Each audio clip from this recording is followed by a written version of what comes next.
ఈరోజు నేను సైనికులను కలిసినందుకు చాలా గర్వపడుతున్నాను. అలాగే సంతోషపడుతున్నాను. సైనికులందరికీ నా యొక్క వందనాలు. నేను మారబోయిన రేగయ్య సార్ గారిని ప్రశ్న అడగాలనుకుంటున్నాను. సార్, మీరు గన్స్‌కి లక్ష్యాన్ని ఖచ్చితంగా నిర్ణయించడం అత్యంత కీలకమైన బాధ్యతగా తీసుకుంటారని మేము విన్నాం. అట్లాంటప్పుడు ఏ చిన్న తప్పు జరిగినా దాని పరిణామాలు ఏ విధంగా ఉంటాయి సార్? నేను 1987లో ఆర్మీలో జాయిన్ అయినాను. నా ర్యాంక్ వచ్చేసి నాయక్. నా ట్రేడ్ వచ్చేసి ఆర్టిలరీ సర్వేయర్. ఫస్ట్ పోస్టింగ్ వచ్చేసి డెహ్రాడూన్లో చేశాను. తర్వాత సిలిగుడిలో చేశాను, పఠాన్కోట్లో చేశాను. తర్వాత లాస్ట్ రజోరీ 25 ఆర్టీ బ్రిగేడ్లో కూడా చేశాను.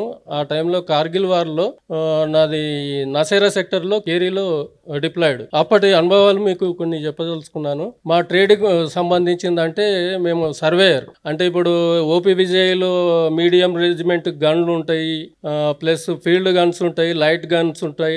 వాటి గురించి మేము సర్వే చేయాలి, టార్గెషన్ ఫిక్సేషన్ చేయాలి. దీనికి ఒక ప్రాసెస్ ఉంటుంది.